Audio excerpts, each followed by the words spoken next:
welcome to my coursework 1 for games design and games analytics. My game's name is Tempo and I've implemented 4 different movement mechanics. So we have rocket jumping, bunny hopping, explosive pancakes and grapple hooks. The player needs to combine these 4 mechanics to traverse through the environment, collect loot and farm enemies for ammo. So let's jump into the game.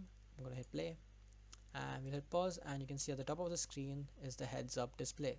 The speed, the player's speed, the amount of loot the player has collected, a small stopwatch and a too slow timer, and at the bottom right you can see the ammo of the player. So the too slow timer informs the player that they're currently going too slow and the timer will keep ticking up if they don't go above the required speed.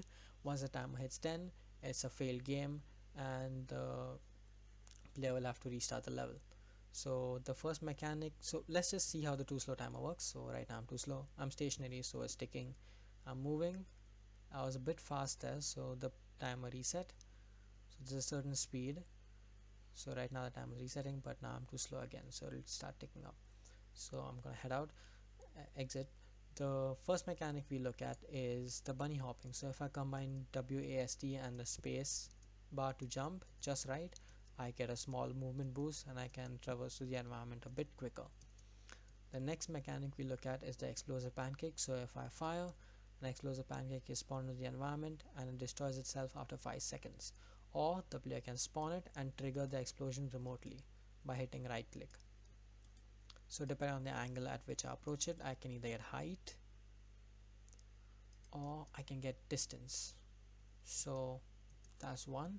The next mechanic we look at is the rocket jumping. So every time I shoot a rocket, there's a small pushback force applied to the player, and this allows the player to maneuver themselves better mid-air. So that's how the rocket jumping works, and you can see the radius of the explosion. Next, let's take a look at the grapple hook. So this section is a good example of how the grapple hook works. So the green points in the environment are the grapple hook points. The player can only grapple onto these green spheres. The player cannot grapple onto anything else in the environment. So I'm going to exit out again and I'll show you.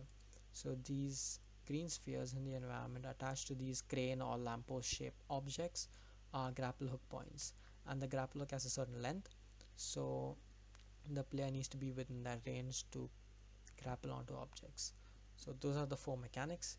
Now let's take a look at the collectibles or the loot. So these cone shaped objects are the loot the player can collect. So the more difficult they are to find, the higher value they are.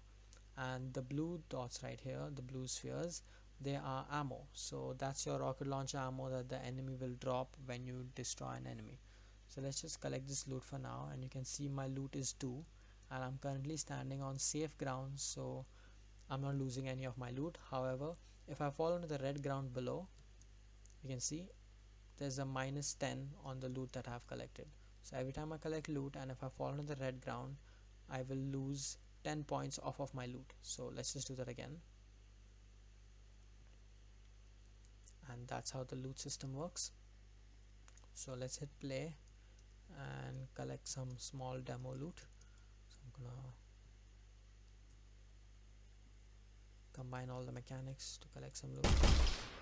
So this was rather easy to find. So our loot is now 25, and if I fall, I'm safe over here. However, if I fall on the red ground, -10, and if I hop, I lose more loot. So I need to get to safety as soon as possible. So I'm gonna exit out again, and let's take a look at some of these platforms and how they work, because they have an interesting mechanic to them too. So as soon as I land, I'm gonna hit pause, and all the white platforms in the environment, like the one I'm currently standing on, have a timer to them. As soon as the player stands on the platform, a timer starts ticking. If the player stands on the platform for more than 6 seconds or more, the platform will fall to the ground. Let's take a look. So I've been on here for a couple of seconds, and 6, and the platform starts falling to the ground. So the player is essentially in that situation forced to use the bunny hop mechanic to move through the platform and try to not stay stationary on it for a long time. And finally, let's take a look at the enemies and how we can farm them for ammo. So I'm just gonna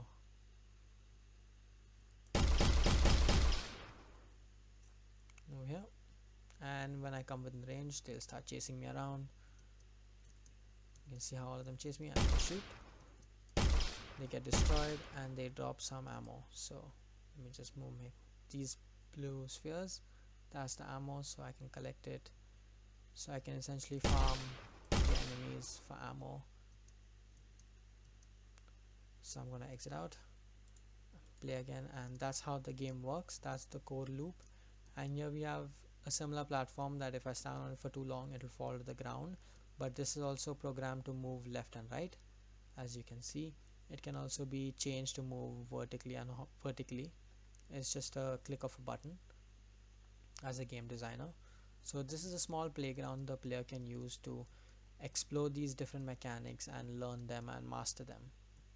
That's all from me.